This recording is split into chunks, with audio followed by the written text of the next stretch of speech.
Well, thank you, everybody. This will be interesting to see if I know how to work this. Let's see. Yeah, I did it. All right. I swear I work in technology. Again, my name is Rachel Muhlstein, and I am an account strategist at Classy.org. Classy is an online fundraising platform for nonprofits. We are located in San Diego, right downtown in the Gaslamp. Classy is an all-in-one solution for nonprofits. So what I mean by that is we do three things for nonprofits online. The first is we allow them to create as many donation pages as they want that are completely branded and white masked. So we know that people give in larger numbers when they look at a donation page that is completely branded for the organization itself. We help organizations do events, different types of events, pretty like ticketed events, fundraise for entry events. If you're doing a 5K, maybe you want a registration plus fundraising event. And then our real bread and butter is really peer-to-peer fundraising. So that's what I'll probably be spending quite a bit of time talking about today. Peer-to-peer fundraising, I'm sure you all know about it. I feel like Barack Obama made it really popular in 2012. So that's really what we do. And we get to work with some of the coolest organizations out there. I feel so lucky that my job is to work with organizations to build their online fundraising strategy. You can see just a few of our clients here. We really don't just cater to one type of client. So we have organizations that are volunteer-based, one-man shops, not a huge budget, all the way up to the Oxfams and the Heifer Internationals and the World Food Programs of the world. So we really do kind of span the gamut of organization size and scope. And last year alone, we helped more than 10,000 campaigns for the thousands of nonprofits that we work with. Again, small organizations like First Cancer Foundation, who completely runs all of their fundraising online, to organizations like National Geographic, Build a Boma campaign, Malala Fund, etc. I do have to shamelessly plug Classy. Today we had a really big announcement. We actually have secured our Series B funding, so we're just growing and expanding the number of organizations that we work with. Thank you. It's all me. It's been quite some time in the work. Along with that, we have two new members of our board, the CEO of the Salesforce Foundation, as well as the founder and CEO of Charity Water. So it's really, really a big deal for us, and we just announced our first CTO, who has been working with us for about 2 months now. Michael Young, he's from Redfin, most recently an app for real estate. So it's an exciting day for Classy, so excited to be here to talk a little bit about it. But really what I want to do today is talk a little bit about technology and fundraising. The world's changing, and that's not just cool things that we just saw that museums can do to make their exhibits and to make the experience of the user more interactive, but the way that people are giving and who is giving is changing dramatically in fundraising. So I like to say that the basic principles of fundraising are pretty much staying the same. People give to people. People give because they're asked, and people are giving more than ever. I don't know if any of you are as nerdy into philanthropy as I am, but the Giving USA 2015 report recently came out. If anybody is familiar with that, are you guys familiar with the Giving USA report? Okay. People gave more in 2014 than they ever have before, and that number is just continuing to grow. So those basic principles are the same, and they translate into online fundraising as well. If you don't have an emotional connection with people and you're not building a relationship with them, and you are not making it appear as if a person is actually asking them, you're not going to get anything in return. So although it's happening in a different way, it might not be me sitting across the table from you asking you to give a gift, it's still a person asking another person. And if you can't make that emotional connection, online fundraising isn't going to do anything for you. So those basic principles are really the same, but what is changing again is who is giving and how people are giving. So we're going to dive a little bit deeper into the three trends that we're really seeing. The first would be the rise of millennials. And I have to say, I've never given this presentation in a room full of millennials. So this will be really, really interesting. You guys are probably going to be like, yeah, I know, we get this, that's us. The second is the shift to mobile. This is probably one of the most exciting and biggest things that's happening in the space. And then the crowdfunding revolution. So the rise of millennials. As millennials, I'm sure that it's no surprise to you. Actually, raise your hand if you made a donation to a nonprofit last year. Almost everybody in this room. So 83% of millennials donated in 2013. The number is somewhat the same for 2014. Millennials are giving in ways that their parents and their grandparents, your grandparents never gave. The old fundraising adage is that people who are young are not in their prime giving years. So they're not really worthwhile investing a lot of time and resources into until they get to 65 and plus, when the kids are out of college, they've paid off the house, they're enjoying life. Why really invest time? And the reason is that's changing. Millennials are giving more than their parents or their grandparents ever did. The Millennial Impact Report for 2014 recently came out. 50% of millennials volunteered in 2014, and almost 80% said that they would have volunteered. I think that this goes to the idea that this is the most socially conscious generation that we've ever seen. And they are doing more for nonprofits and raising money and giving money in ways that is unprecedented. I think what's also really interesting about this is 70% are willing to raise money for a nonprofit. Why that's interesting is that it's not enough for us to write a check or to take out our credit card and make a $10 donation and call it a day. For the organizations that we really believe in and that we want to invest in, we want to do more. And the way that we're doing more is we're fundraising. We're asking our friends, our family, our colleagues, our network to support the causes that we really care about. And technology is really the way that we're doing this. Millennials are on their phone. Like, how many of you check Facebook on a computer, like daily? How many of you check Facebook on your phone daily? Point in case, right? We're doing more and more on our phone, and that's where we're demanding the content that we're reading and that we're looking at is going to respond to. So the second trend, and really my favorite, is the shift to mobile. Mobile is the future. Classy last year, 40% of all of the donations that we processed were on a mobile device or a tablet, and that's just going up. So if you look at the overall trends in mobile, overall, it's increasing, right? So people are doing more on their phone. It's not just making a donation, but 60% of emails are read online, or read on their phone or a mobile tablet. So the trend is just continuing to go into the mobile direction. And Classy is going that way too. Like I said, 40% of the gifts that we processed online last year were done on a mobile device, and we're just expecting that to go up from there. Classy donation pages and peer-to-peer fundraising forms are all mobile responsive, and that's done completely on purpose because we know that this is where the future is headed, and it's a huge priority for us in 2015 and beyond to make sure that we're staying on top of the trend. Our pages continue to be mobile responsive. When somebody looks at an email they send you or a donation form, if they have to do the pinch and squeeze and expand and scroll down, they're less likely to convert to make a donation. So it's a big investment for organizations to make their pages mobile responsive, but in the end, it's the way that you're going to get people to convert.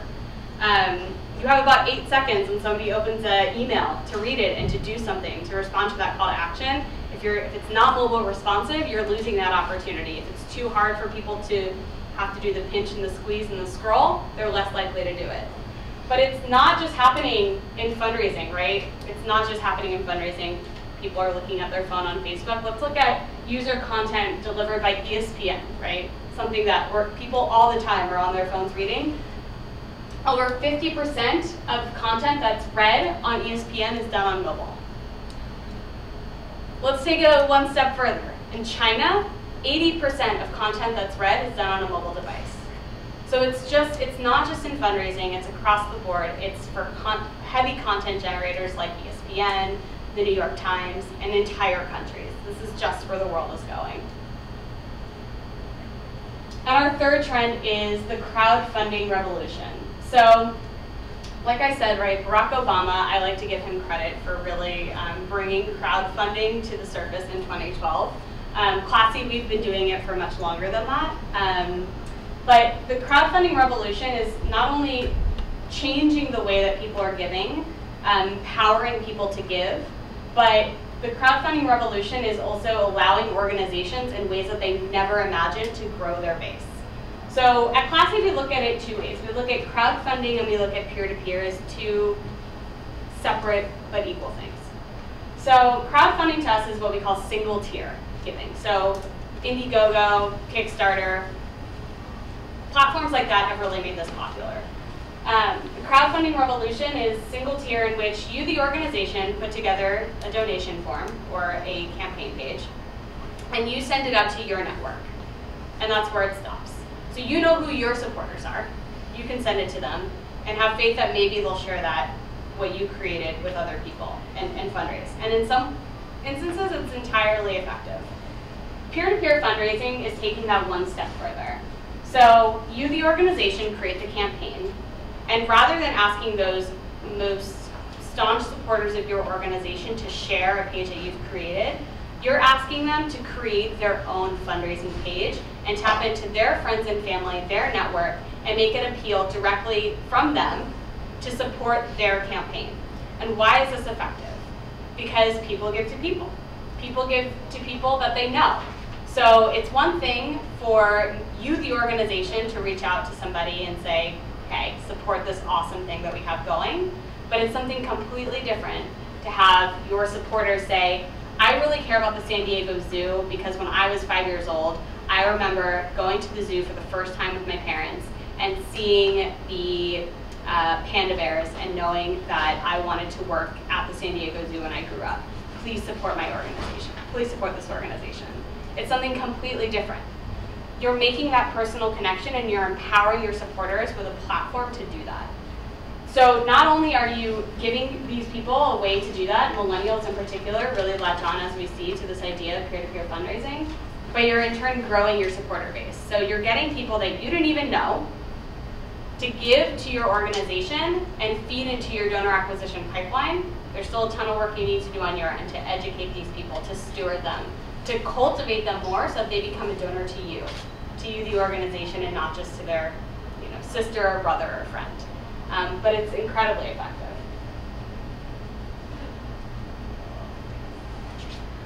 And what I always like to say to organizations that are really, I would say, old school in their thinking of fundraising. So my background is actually in major gifts. So I know about the major gifts world.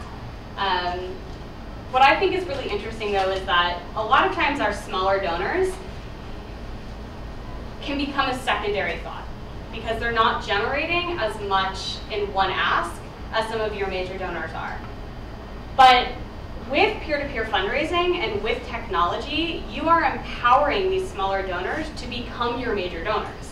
So, for instance, Terry might not be able to give you, $1,000, but she can raise you $1,000 or more and bring you new donors to the table that you didn't even know that you had. So when we talk with clients and we say, okay, like, what is the capacity of your individual donor to raise you a major gift? We want to look at how many Facebook friends, okay, how many family members, how many coworkers, how many soccer team members, how many, camp friends, how many, etc. There's so many opportunities to kind of grow that network and empower your smaller donors to become those major donors to you. But look at the numbers. I could talk about this all day long. I could give you strategy, but really I think it's in the numbers. So in 2014, $10 billion was raised through crowdfunding alone. And that's only going to go up. Of that, Classy finds that the average fundraiser raises $568 from 7 donors, of which 4 will be brand new to your organization. And the average Facebook user has 262 friends. So if that one person was one time on Facebook, you're expanding your reach in terms of who's seeing the work that you're doing, and you're just expanding that network of possible donors. So I wanted to share a few case studies of people that are just doing incredible through Classy, because I think that it's obviously more helpful to kind of see it from an organizational perspective. So Team Rubicon, I don't know, have any of you heard of Team Rubicon? No. So Team Rubicon is a growing disaster relief organization. They've been with Classy for quite some time. They've raised over $3 million on the platform. And disaster relief, I think, is usually one of the first places that people think when they think of successful peer-to-peer fundraising. And technology has really made this possible because when there's a disaster in the Philippines or Nepal or Japan, anywhere else in the world, within seconds, Team Rubicon can have a campaign online and are generating donations. What's more is that they work with a huge network of volunteers. So the way the organization works is the disaster relief organization, they're actually tailored to veterans. So they have vets volunteer and go and help with disaster response. So because they have such a large volunteer base, they have these people become fundraisers to support the projects that they have. Peer-to-peer fundraising is a great way to engage your volunteers in a different way. So I think a lot of times organizations feel a little bit hesitant to ask their volunteers to give because they're giving so much already in their time. This is a great way to get your volunteers to fundraise for you if you're not comfortable in asking them to give. The reason they make such great fundraisers is because fundraising is hard. As many of you know, many of you work in development, fundraising is hard. And it's asking a lot of people. So the people that are going to make your best fundraisers are the ones that already care really, really deeply about the work that you're doing and want to invest the time and the resources to help you with that. So volunteers make a great candidate for fundraising, and Team Rubicon is really showing that in action. But it's also for smaller organizations and not disaster relief organizations. So CoachArt is a fantastic organization based in LA. They provide sport and art activities for siblings of children who are terminally ill. And they use Classy for a variety of things. They have a few big events that they do on the platform. But really, I'm always impressed by their use of the branded donation pages. So they create donation pages for the various appeals that they're doing and really segment out those appeals for monthly donations, recurring donations, making that the only option for somebody to give, as well as one-time gifts. And they'll brand them depending on the season or the activity that they have going on. So they're really creative in their use of that. And then last is Possible. So Possible is probably one of my favorite newer organizations that we've had on Classy. We have a great case study that we just did on them on their use of technology to really grow their fundraising efforts. So they're an organization that does a lot of their fundraising online, and they're moving more and more to that.